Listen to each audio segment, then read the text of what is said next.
Bueno, la sequía a nivel nacional es uno de los temas que, pues, sobre todo en la zona núcleo de la producción argentina, que está afectando a la economía y que por supuesto trae cierta preocupación o gran preocupación, no solamente las estimaciones económicas, sino a todos los niveles, ¿no? Y estamos con Esteban Copati, que es el jefe de estimaciones de la Bolsa de Cereales de Buenos Aires. Esteban, ¿cómo te va? Muy bien, muchas gracias. Bueno, ¿qué es lo que está pasando? Porque es la zona núcleo, ahí se da una paradoja.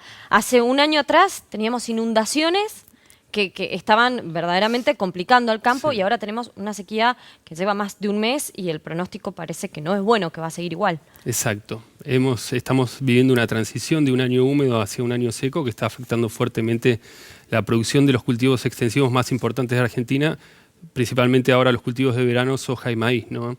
A nivel nacional, según los estudios que realizamos en la Bolsa de Cereales, hay más de 23 millones de hectáreas sembradas con estos cultivos y más del 85% de esta superficie está ubicada en las provincias de Córdoba, Santa Fe, Entre Ríos, La Pampa y Buenos Aires, que hoy en día están fuertemente afectadas por falta de humedad, falta de lluvias, ¿no?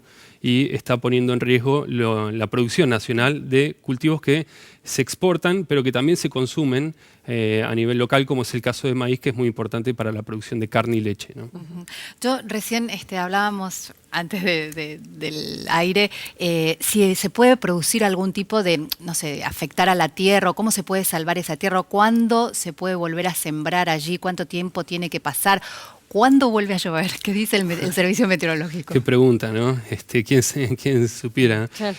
El problema que estamos registrando hoy en día, sin lugar a duda, puede llegar a tener un impacto sobre algunas características del suelo, ¿no? Porque al tener un menor volumen de producción, las plantas alcanzan portes más pequeños. Sí. Entonces, luego de la cosecha, el residuo que queda de la cosecha, que se utiliza para cubrir el suelo y protegerlo, sí, y para aportar materia orgánica al suelo, en este caso va a ser menor. Claro. No obstante, durante los últimos años, con el cambio en el esquema regulatorio que ha registrado el sector, se ha expandido mucho, de forma significativa, la superficie sembrada con maíz y trigo, que son cultivos que aportan mucho más residuo durante la cosecha, sí, y le proveen al suelo de materia orgánica y claro, de mejora la estructura del suelo. Y este es el efecto de la niña, estábamos diciendo. Lo que estamos transitando hoy en día es un efecto leve de la niña que está golpeando a gran parte del área agrícola nacional en un periodo crítico, ¿no? Porque las plantas, tanto el maíz como la soja, como todos los cultivos, tienen periodos bien definidos en el cual son muy sensibles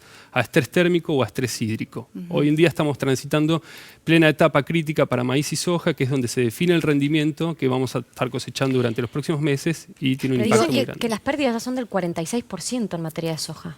Nosotros, es mucha la caída de una de las producciones que para la economía argentina es importantísimo, definitivo. Sí, sin lugar a duda. Desde que comenzamos a lanzar proyecciones de producción para esta campaña que estamos transitando hoy en día, en el caso de la soja hemos realizado un ajuste de 7 millones de hectáreas. Comenzamos el ciclo con una proyección de 54 millones, hoy estamos en 47 millones de toneladas, que fue la proyección que actualizamos la semana pasada, y durante los últimos días no hubieron lluvias, con lo cual es muy probable que de prolongarse el déficit hídrico, la sequía, y de continuar el deterioro del cultivo. Con esto de los cambios climáticos y el déficit hídrico que existe y que seguramente va a volver a pasar el año que viene y los años siguientes, ¿hay alguna alternativa que se está estudiando? Porque el clima está cambiando, evidentemente. Bueno, hay nuevas tecnologías también que van a venir de alguna forma a tratar de amortiguar el impacto del clima, ¿no? Hay estudios sobre variedades que sean más tolerantes a déficit hídrico, hay cultivos que son más tolerantes a déficit hídricos que otros, como puede ser el girasol o el sorgo, en comparación a la soja, el maíz. También se trabaja mucho en definir en qué momento del año se siembra cada cultivo. Claro, va a cambiar, ¿no? Todo. Sí, bueno, el cambio de los cultivos cambió la historia del mundo, ¿no? Digo, la forma de cultivar en Inglaterra, los claustros y todo eso, de alguna manera trajeron una nueva forma de productividad y la globalización ni hablarse, yo por eso también.